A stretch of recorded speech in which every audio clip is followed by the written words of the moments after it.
রাজ্যের অন্যতম সামাজিক সংস্থা পূর্বোদয়ের রাজ্যের বিভিন্ন প্রত্যন্ত অঞ্চলে সমাজসেবামূলক কাজকর্ম অব্যাহত রয়েছে। শনিবার তেলিয়ামুড়া মহকুমার প্রত্যন্ত অঞ্চল তথা রূপাছড়ায় 200 গরিব দুস্থ পরিবারের মধ্যে কম্বল বিলি করা হয় সংস্থার পক্ষে। এই অনুষ্ঠানে মুখ্য অতিথি হিসেবে উপস্থিত ছিলেন পূর্বোদয় সামাজিক সংস্থার সাধারণ সম্পাদিকা নীতি দেব, কৃষ্ণপুর বিধানসভার বিধায়ক ডক্টর অতুল দেব বর্মা, এলাকার বিশিষ্ট সমাজসেবী নির্মল সরকার এবং রঞ্জিত সরকার সহ রাজকুমার সরকার। এই অনুষ্ঠানে প্রধান অতিথি নীতিদেব নিজের প্রতিক্রিয়ায় বলেন, রাজ্যের বিভিন্ন প্রত্যন্ত অঞ্চলে ঘুরে তিনি রাজ্যের মানুষ কি অবস্থায় আছে তা জানতে চান। বিশেষ করে শিক্ষার ক্ষেত্রে প্রত্যন্ত অঞ্চল কি অবস্থায় আছে সেই বিষয়ে অবগত হতে চান।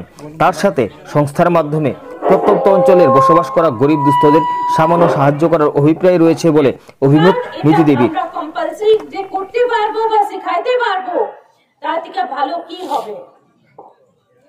আমি পাঞ্জাবি মে এখনো যেখানেই যাই, বিশ্বে যেখানেই যাই, আমার নিজের লিপিকে দেখলে, আমার নিজের ভাষাকে দেখলে গর্ব ফিল করি।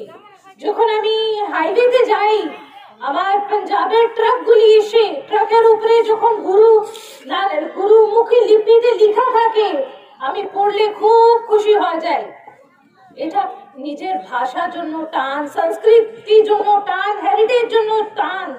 আর যখন ভাষার কথা বলি, আমরা এখনো জানি ককবরক প্রতিষ্ঠিত হয় নাই।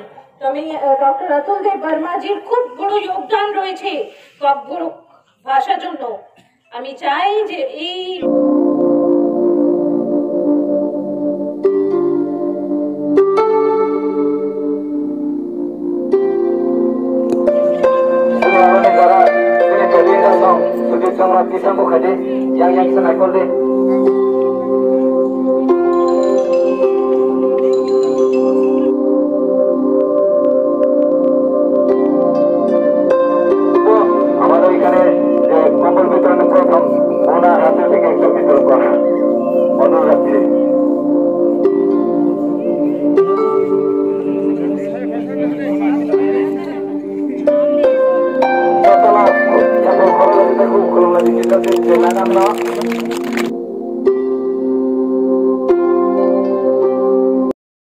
ত্রিপুরা নিউজ নেটওয়ার্কে আপনাদের সবাইকে স্বাগত।